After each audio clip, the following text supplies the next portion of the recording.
Balik lagi bareng gua Odisem, dan di video kali ini gua pengen bawa kalian ke segmen baru soal kripto, yaitu crypto failures. Bisa dibilang ini jadi hall of shame gue ya, dimana gue hilang duit di project kripto. Tapi gue percaya ada yang bisa gue petik, bisa gue pelajarin dari kesalahan gue. Dan gue pengen bagiin pengalaman gue ke kalian, supaya kalian juga bisa sama-sama belajar bareng gue. Dan mungkin Crypto Failures ini akan jadi series ya, karena gue udah ikut project lumayan banyak, dan tentunya juga yang gagalnya juga lumayan banyak. Dan di Crypto Failures pertama ini gue ingin bahas soal blockchain games atau games-games crypto. Tapi sebelumnya gue punya sosial media seperti kalian lihat di atas ini. Tolong di follow supaya kalian dapat berita-berita terbaru soal kripto dari gue. Dan buat yang belum subscribe, silahkan dipencet button subscribe-nya, ada di bawah sini, biar channel gue bisa makin gede. Dan selain itu juga disclaimer kalau video ini bukan financial advice, hanya sebagai informasi. Dan ada disclaimer tambahan, meskipun ini judulnya Crypto Failures, tapi belum tentu gamenya jelek, dan mungkin bisa berubah dengan update yang udah dilakukan sama developernya. Jadi ini cuman pengalaman pribadi gue, dan gue dari pengalaman ini tuh pengalaman yang gue alamin saat gue masuk ke dalam projectnya. Jadi mungkin sekarang udah berubah, jadi gue nggak tahu, gue nggak terlalu ngikutin. Oke. Cek timestamp buat pembagian video. Oke, mari kita masuk ke game yang pertama. Game yang pertama itu Crypto Blade, dan bisa dibilang ini game yang gua gagal pertama ya. Dan di Crypto Blade gua masuk sebanyak 2,5 juta. Bisa dibilang ini gua masuk itu 2 juta setengah, 2 juta setengahnya, dan 2 juta setengahnya udah gue ikhlasin, kayaknya udah susah ditariknya. Dan kalau kalian pengen lihat masuknya, gue tuh masuk pas akhir bulan Juli. Jadi ya bisa dibilang gue beli rada di pucuk ya. Gue inget waktu itu gue harganya satu koin, nama koinnya Skill, dan ini di Binance ya, di BNB. Dan dia gue belinya tuh satu koinnya waktu satu skillnya itu masih 1,5 jutaan. Jadi kira-kira tanggal 28, 29-an. Dan gue main selama 3 mingguan. Jadi gue waktu itu satu skillnya hovering di 500-600 ribu. Dan menurut gue cukup wajar ya pas saat itu, masih 600 ribuan. Tapi yang gak wajar setelah Agustus masuk September, dia tuh jeblok sampai akhirnya sekarang sisa tinggal 100 ribu, 120 ribuan. Jadi bayangin gue masuk, jadi sekitar hilang value-nya sekitar 90% ya. Jadi gue masuk di 1,5 juta, satu koinnya sekarang sisa 120 ribu. Jadi gamenya seperti ini. Dia game klik-klik. Jadi ini buat di website utamanya, dan apps-nya seperti ini. Jadi ya gue jelasin dulu gamenya seperti apa. Jadi basically lo masuk ke combat di sini. Ini combatnya, gue punya 4 karakter di sini, dan lo cuma bisa maksimal 4 karakter. Dan gue udah punya pedang, jadi gue cuman cukup klik pedangnya, terus gue pilih sebagai siapa. Jadi ini kalau gue karakter pertama, gue pilih karakter pertama gue pakai pedang ini, gue pegang pedang, dan terus gue tinggal milih gue mau lawan yang mana. Jadi misalkan gue mau lawan cewek ini, ini ada tergantung di bawahnya ada kemungkinan menangnya. Jadi biasanya gue pilihnya yang very likely victory, dan di sini juga udah ada contekannya. Kalau si karakter gue ini kan petir, dan petir itu kuatnya lawan air di sini. Cuman di sini powernya yang si goblin ini lebih kecil, jadi very likely victory. Jadi gue tinggal pencet fight, ya udah, habis itu gebug-gebugan. Kalau menang gue dapet duit, kalau nggak menang gue nggak dapet duit. Intinya gamenya cuman seperti itu. Kalau sekarang kalau nggak salah ada tambahan raid. Jadi kalian bisa ada boss yang bisa digebugin bareng-bareng, dan bossnya seperti ini. Jadi kita masuk ke kenapa gue akhirnya bisa dibilang gue gagal di sini, dan inilah yang gue alamin. Jadi gue masuk karena FOMO. Jadi buat yang kalian nggak tahu, FOMO itu fear of missing out ya.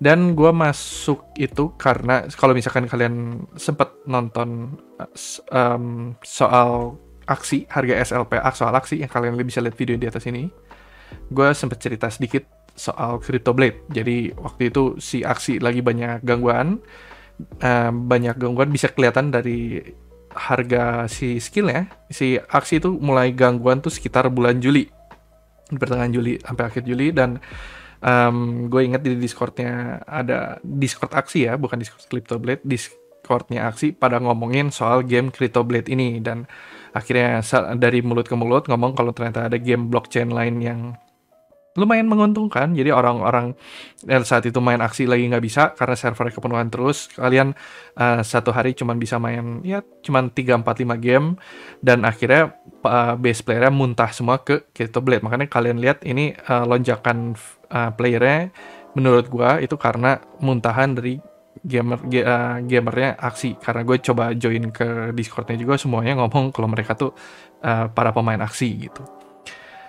Dan di saat itu gue salah satu dari pemain aksi yang ikutan loncat. Dan waktu itu seperti yang kalian lihat, ini satu koin itu harganya 2 juta. Waktu itu gue sempat lihat harganya 2 juta. Dan gue lihat di YouTube orang yang udah sempat main sebelumnya, pas lagi orang-orang yang masih main di awal Juni-Juli, dan mereka cash out-nya lumayan gede, kalau nggak salah bisa sampai 16 jutaan kalau nggak salah, karena ya mereka udah main udah dari dulu gitu, duitnya udah dari dulu, mereka justru dapat untung karena base playernya nambah dan koinnya naik. Dan ya gamenya terlalu simpel seperti yang gue tadi bilang, kalau gamenya itu cuman cukup pilih karakter kalian, pilih pedangnya mau elemen yang mana, terus tinggal pilih kalian mau lawan yang mana, gebuk dapat duit, kalah nggak dapat duit. Gamenya cuma bener-bener seperti itu, dan elemennya tuh ada 2, yaitu karakter kalian dan pedang kalian, dan belakangan ada shield gitu kan, tapi shieldnya kalau nggak salah nggak dipakai juga kalau misalkan buat questnya, cuma ada weapon, dan kalau nggak salah kepakainya cuma ada di raid kalau nggak salah, bahkan di raid aja belum tentu dipakai. Dan karena cuman ada 2 itu dan nggak ada burning mechanism, si burning mechanismnya itu cuman ada buat pedangnya bisa jadi dust, dan si developernya nggak develop terlalu jauh lagi, nanti akan gue dibahas di poin berikutnya. Jadi sistem burningnya nggak ekstensif dan terlalu simple.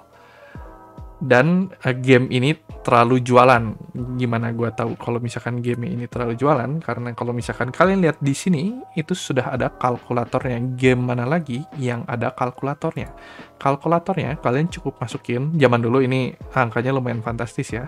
Kalian ini karakter kalian pilih weapon kalian, terus kalian calculate, nanti langsung kelihatan kalian dapat duitnya berapa. Jadi pas ini sampai sekarang juga masih merah ya, karena emang udah nggak nguntungin, game udah game mati. Dan si zaman dulu ini gue inget kalau misalkan kalian menang sehari, kalian maksimal kalau nggak salah bisa menang sampai 7 kali. Dan kalau misalkan kalian menang sampai 7 kali dan tidak pernah kalah, kalian sebulan tuh bisa sampai, katanya iming-iming mereka bisa sampai dapat $2.000 dengan level 30-40-an. Jadi ya kalau misalkan kalian udah ngelihat ada game, tiba-tiba kalian langsung disodor ini, kalau misalkan kalian main, kalian akan dapat segini. Itu udah red flag, jadi sudah harus hati-hati.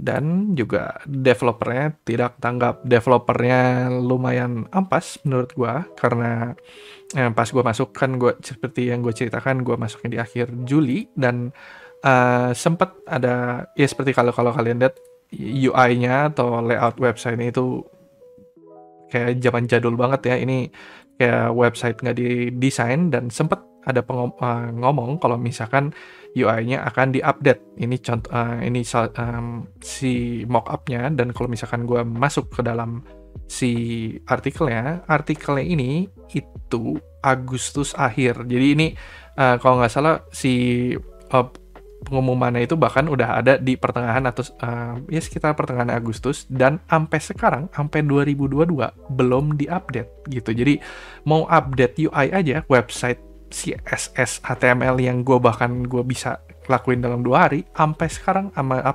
developernya belum diupdate. Jadi ya emang developernya kayaknya nggak mau terlalu nerusin juga game ini kelihatannya. Jadi harus jadi red flag juga kalau misalkan kalian masuk dalam game yang developernya udah janjiin update tapi akhirnya nggak dilanjutin. Oke, kita lanjut ke game kedua. Game kedua itu Cryptomines. Game ini lumayan santer dari awal September Oktober tahun lalu, dan semakin santer pas Desember karena ada kasus. Dan kalau misalkan kalian lihat grafiknya lebih ekstrim daripada Crypto Blade. Dan pas lagi di puncak-puncaknya, pas lagi di November ini, harga satu koinnya Eternal, si gamenya ada di Binance, di BNB. Satu koinnya itu harganya itu sampai 11 juta. Satu Eternal sama dengan 11 juta rupiah. Dan karena satu musabab yang akan kita bahas nanti, harga satu koin 11 juta itu jatuh jadi 1 juta, jadi hilang 90%. Dan developernya berusaha bikin tenang komunitas, tapi di dalam proses bikin tenang komunitasnya itu malah kebalikannya, dari harga satu koinnya 1 juta itu jatuh akhirnya jadi sempat di harga 10.000 ya 15 ribuan, dan sampai sekarang akhirnya bertahannya di 17.000. Jadi bayangin harga koinnya harga sempat 11 juta dan sekarang sisa 17.000.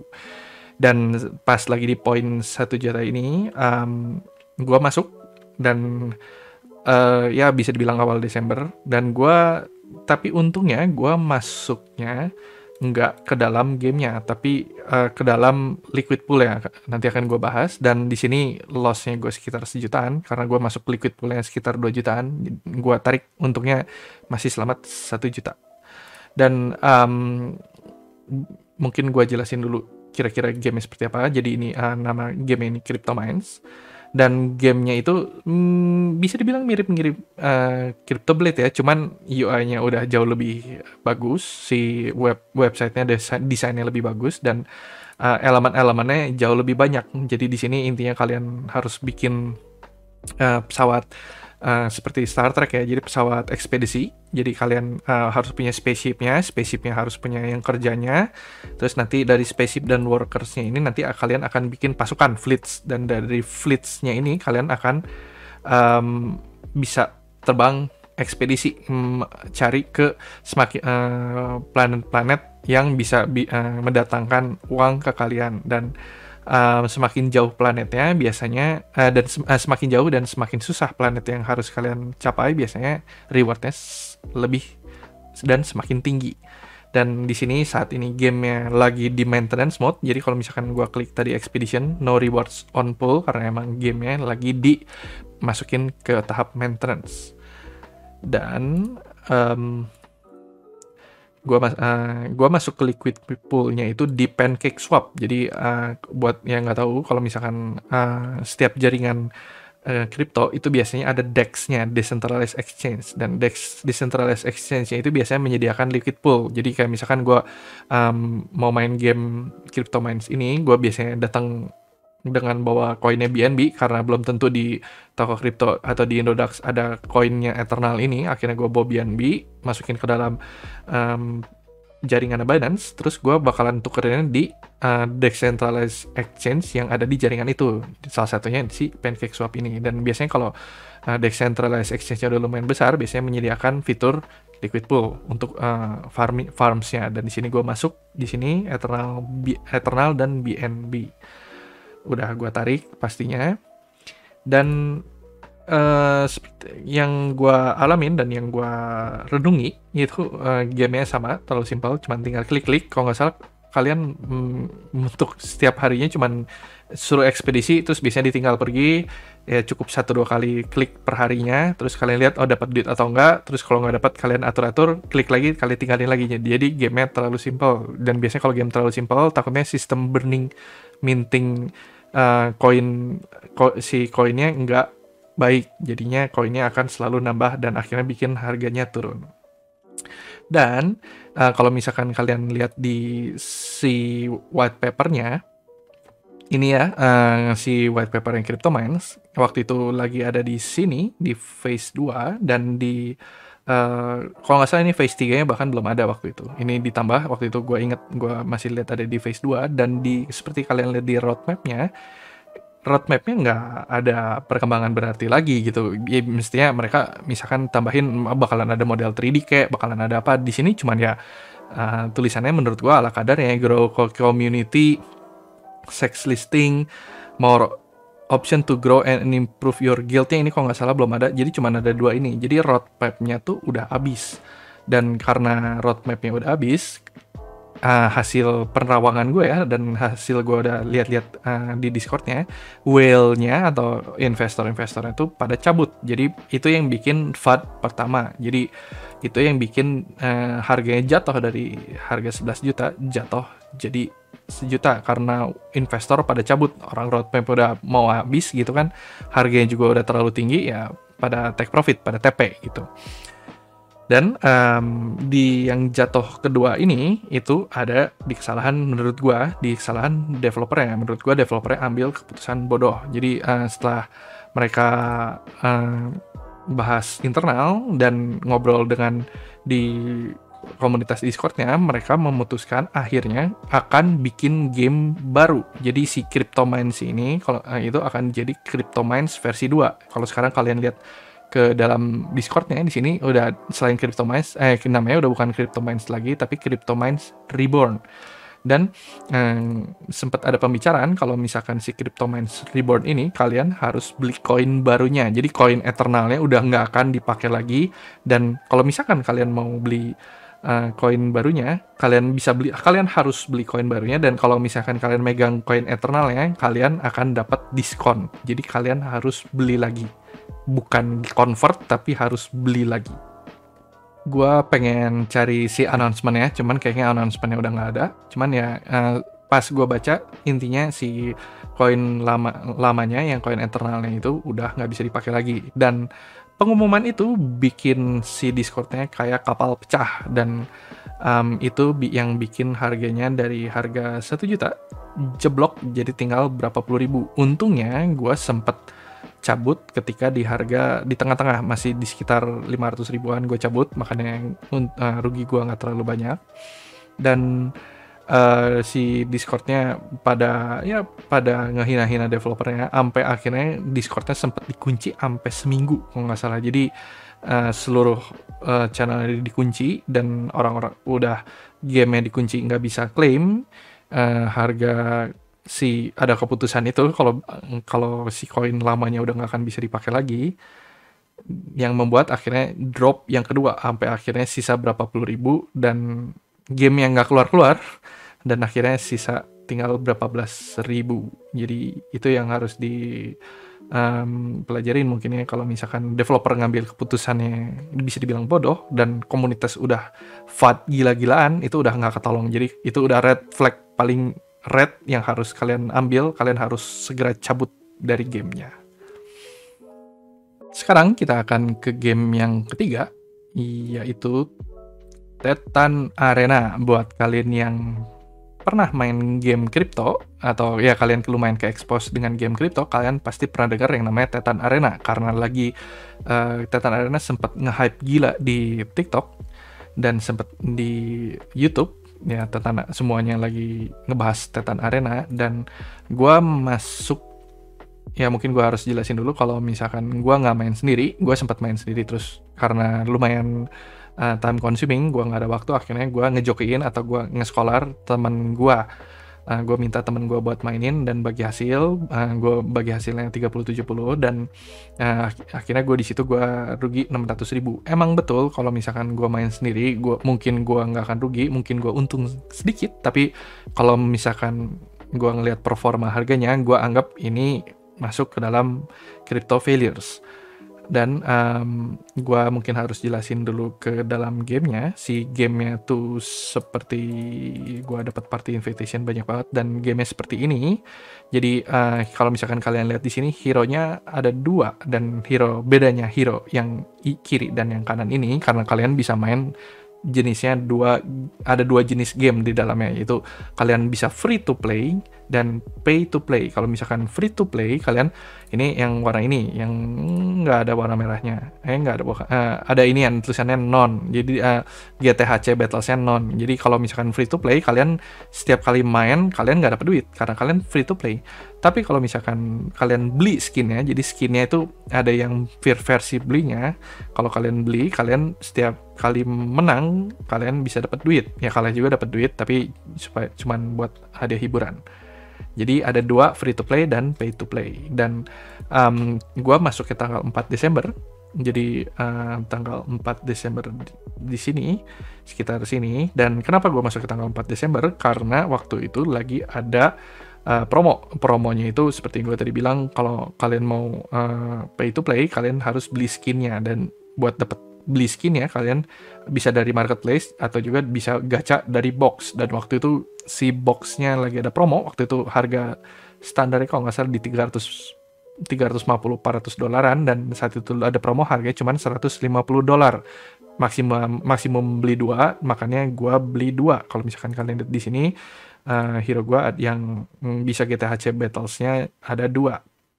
Jadi gue beli 2 box dan akhirnya gue minta temen gue mainin.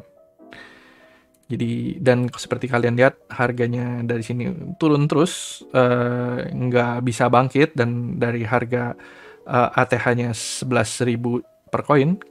Nama koinnya GTH, ada 2 koinnya, GTHC dan GTHG. GTHC itu koin inflation-nya kita bilangnya, dan GTHG itu governance tokennya. Dan ini harga GTHC-nya, karena kalau kalian mainin gamenya kalian dapatnya GTHC-nya bukan GTHG-nya. Dan di sini dari GTHC-nya dari harga 11.000 per koin sekarang sisa 1.000, jadi turun 90%. Dan kalau misalkan kita ngelihat grafik selama 7 hari terakhir, belum ada tanda-tanda buat naik. Jadi nah ini yang gue pelajarin dari setelah gue mainin gamenya itu terlalu rumit. Jadi kalau misalkan lihat cuplikan dari YouTube,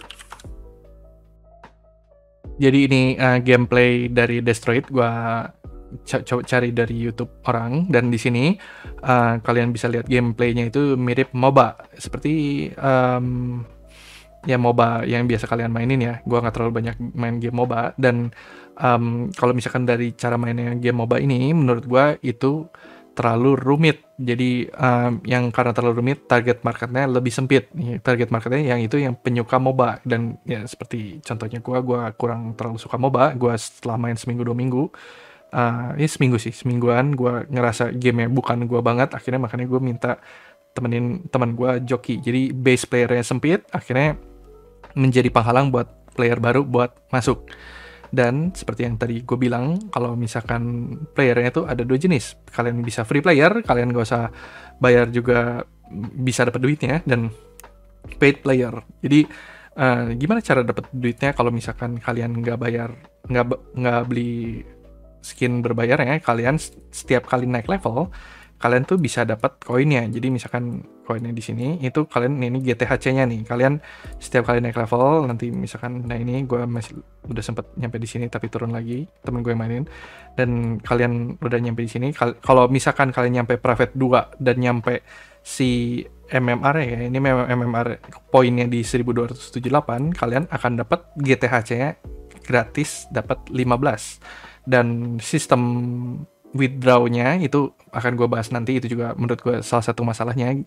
Itu kalian bisa withdraw kalau kalian sudah, ini kan jabatannya ada di private one. Nah itu kalau kalian minimal kalian harus nyampai bronze 1, kalau nggak salah bronze 1 baru bisa di withdraw. dan withdrawnya minimum 700 GTHC. Nanti akan gua bahas di bagian berikutnya. Dan kalau misalkan kalian pengen bener-bener free mainnya, kalian harus nyampe di paling rada ujung, itu di Platinum 2. Jadi di Platinum 2 ini, nah di sini ketika kalian udah nyampe di sini, udah nyampe sekitar di sini kan, kalian dapat 760 GTHC. Jadi kalian bisa cairin tanpa bayar gitu. Dan karena ada free playernya itu, meskipun buat nyampe Platinum 2 itu lumayan jauh, tapi ya namanya juga orang-orang cari kesempatan ya menurut gua. Jadi kalau misalkan ada sesuatu yang gratis, pasti dikejar. Dan akhirnya gua sempat dengar ada komunitas yang senang main MOBA, mereka ngumpul berempat karena mainnya seperti kalau misalkan kalian lihat di video di sini, kalian punya timnya ada 4. Kalian bisa main 4 player, dan mereka tuh ngumpulin nah ini kalian bisa main 4 player, dan berempat itu main terus setiap hari. Mereka punya beberapa akun, mereka kejar push rank, bisa dibilang push rank sampai usahain nambah Platinum 2. Ada yang pakai skin, ada yang nggak pakai skin, tapi yang pasti mereka main terus. Dan meskipun kalian berbayar, tapi tetap ada koin gratisnya. Koin gratisnya itu tetap ikut dicairin kan kalau misalkan kalian pakai skin yang berbayar, dan itu nambah flow koinnya. Dan akhirnya terlalu banyak GTHC-nya, dan biasa kalau proses mintingnya, burn mintingnya padahal lumayan bagus, makanya gue sempet lumayan bullish dengan dengan game Titan ini, karena kalau misalkan kalian lihat di karakternya itu tuh punya batasan berapa ratus kali mainnya. Jadi misalkan karakter yang ini, Raiden ini, dia ada, kalian bisa lihat di sini ya, GTHC Battlesnya ini, kalian bisa main 234 kali pertandingan buat dapetin duitnya. Lewat dari 234 kali pertandingan itu, kalian udah nggak bisa dapetin duit lagi kalau pakai skin yang ini. Jadi kalian harus beli skin baru, berarti ada burningnya. Kalian harus antara beli dari marketplace atau buka dari box baru dari si boxnya ini. Makanya kalau misalkan kalian lihat di inventory gua ini, gua dua-duanya udah bukan nol, udah penuh, udah nggak bisa dipakai main lagi. Jadi sisanya ya gue coba iseng aja jual, siapa tahu ada yang mau beli. Dan meskipun begitu, tetap menurut gua karena target marketnya terlalu sempit, base playernya terlalu sempit, nggak bisa mendatangkan khalayak player baru lebih banyak, dan akhirnya harganya jadi turun karena GTHC-nya udah terlalu banyak, karena ada sistem free-nya itu ya. Jadi dari push rank-nya aja kalian bisa dapat duit ini, apalagi kalau misalkan udah tinggi itu udah lumayan. Dan gue dengernya katanya kalau misalkan mereka udah ke-unlock lumayan banyak, mereka bikin akun baru dan mulai dari awal, GTHC kan belum diklaim tuh, ya udah dapat GTHC gratis lagi dari si push rank-nya. Dan yang menurut gua lumayan terganggu itu dari proses withdraw-nya. Jadi ini menurut gua rada nyebelin ya. Jadi kalau misalkan kalian udah punya koin GTHC-nya, kalian seperti yang tadi gue bilang, kalian withdraw-nya itu ada minimum ya 750. Itu nggak apa-apa menurut gue, oke. Tapi gua nggak tapi juga ada maksimumnya. Kalian maksimum withdraw-nya itu 1.500. Jadi dibatasin 750 sama 1.500. Dan kalau misalkan ya buat menjaga supaya orang nggak tarik sekaligus. Dan kalau misalkan kalian udah narik, kalian dikasih cooldown kalau nggak salah selama 2 hari ya, kalau nggak salah 2 harian, supaya kalian nggak bisa withdraw terus-terusan. Menurut gue sistemnya masih lumayan oke di situ. Tapi yang gue bikin sebel itu kalau misalkan kalian withdraw, itu tuh kalian akan ada pajaknya. Pajaknya kalau nggak salah ya 4%, 5%, dan 4% 5%-nya itu biasanya kalau misalkan kayak gitu ya udah kalian harus bayarnya pakai GTHC dong gitu kan. Dan nggak tahu kenapa kalian harus bayarnya pakai GTHG-nya, coin governance-nya gitu. Notabene di game ini coin governance-nya, si GTHG-nya itu kegunaannya cuma 2, yaitu untuk naikin level si karakternya. Dan kalau misalkan kalian naikin karakternya, kalian serangannya tambah kuat sedikit, dan juga si GTHC gamenya ini, si GTHC Battlesnya akan nambah sekitar 5% untuk level 2, 4, sama 6 kalau nggak salah. 2, 4, 6, 8 gitu, pokoknya totalnya nambah 20%. Dan selain nambah buat naikin level itu, dan untuk ngeluarin si GTHC kalian gitu. Kok iya, governance tokennya kelihatannya kayak nggak penting banget gitu kan, dan jadinya gue harus beli koin GTHG tambahan dari PancakeSwap, gue masukin ke sini, baru gue bisa tarik GTHC gue. Ya kalau misalkan gue klaim 750, gue dapetnya 750 GTHC gitu. Dan menurut gue itu masalahnya di situ ya, masalahnya. Jadi nggak ada potongan, dan GTHC keluarnya yang gue withdraw, dan akhirnya biasanya ya udah gue jual aja di PancakeSwap gitu kan. Dan GTHC itu hanya dipakai untuk beli si boxnya. Jadi sistem burningnya GTHC-nya cuman ada di beli boxnya. Dan kalau misalkan kalian beli dari marketplace-nya, kalian bayarnya bukan pakai GTHC tapi pakai BNB gitu. Mestinya ya pakai GTHC-nya aja sekalian supaya ada burningnya gitu kan. Dan kalau kalian beli nanti ada pajaknya, misalkan pajaknya sekitar 4% gitu kan, ya itu kan udah sistem burning gitu. Kenapa mereka nggak implementasiin gitu.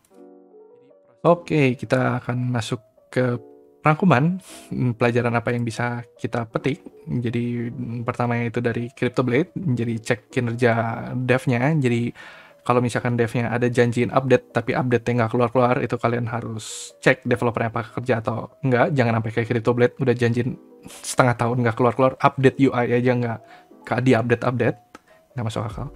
Dan yang kedua, jangan FOMO. Ingat, gue selalu, kayaknya di beberapa video gue selalu keluarin kalau bahas soal game blockchain, kalian harus ingat adopter graph ini. Jadi kalian jangan masuk di early majority menuju ke late majority. Jangan kayak gue. Kalau misalkan gue kan di CryptoBlade, seperti yang gue cerita, gue FOMO dan gue akhirnya masuknya beli di pucuk di daerah sini. Ya syukur-syukur kalau early majority-nya kalian mainnya di sini dan kalian bisa cash out pas lagi ada di atas gitu. Tapi usahakan kalian masuk ke daerah early adopters atau early majority pas di awal-awal. Jangan FOMO, fear of missing out. Dan cek burn mekanismenya, pastiin kalau si coinnya burning dan mintingnya bagus. Jadi sistem burnnya memberikan insentif buat player buat ngeburn koin yang mereka dapetin. Jangan langsung dicariin jadi rupiah terus. Dan gamenya kalau terlalu jualan, ya apalagi ada tulisannya, ini kalkulator, kalian kalau misalkan main game ini selama 3 bulan dapat Lambo, nah udah jangan dimainin. Dan yang kedua itu CryptoMines, cek roadmap-nya, pastiin kalau misalkan roadmap ke depannya ada target-target yang developer harus develop terus. Kadang-kadang ada game yang roadmap-nya habis tapi developernya biasanya udah ngasih kisi-kisi, kita akan ada development ini, dan ya menurut gue itu cukup dibilang sebagai roadmap ya. Bukan berarti kalian lihat white paper roadmap-nya habis terus kalian akhirnya jadi panik, tapi cek juga developernya janjiin apa. Kadang-kadang yang mereka janjiin belum tentu belum dimasukin ke dalam roadmap-nya. Mungkin mereka akan update beberapa minggu kemudian setelah mereka umumin mereka akan develop, itu baru akan dimasukin ke roadmap. Dan hati-hati dengan FUD, fear, uncertainty, and doubt. Jadi FUD itu, jadi kalau misalkan ada yang berita-berita jelek, udahlah kalian harus hati-hati, karena kalau pembunuh project nomor 1 itu FUD. Sekali komunitas ada yang FUD, terus apalagi ada kompor-kompor gasnya yang bikin apinya makin gede, itu kalian harus hati-hati. Dan yang ketiga dari Titan Arena, kalau gamenya terlalu rumit juga hati-hati. Jadi ya kalau terlalu simpel hati-hati, terlalu rumit juga hati-hati, karena berarti target marketnya bisa dibilang sempit. Dan minting mechanism harus dicek apa balance, karena kalau misalkan mintingnya yang betul ada yang berbayar dan yang enggak, cuman yang enggak berbayarnya juga ngasilin duitnya terlalu gampang, itu harus dicek karena mungkin mintingnya akan terlalu banyak. Oke, sekian dulu soal crypto failures kali ini. Nanti kedepannya akan ada crypto failures berikutnya, dan gue harap kalian bisa belajar dari apa yang gue alamin. Dan subscribe, like, dan komen video ini supaya video gue bisa supaya channel gue bisa bertambah besar. Oke, Walk me, we all gonna make it. Oke, sampai jumpa di video berikutnya. Bye bye.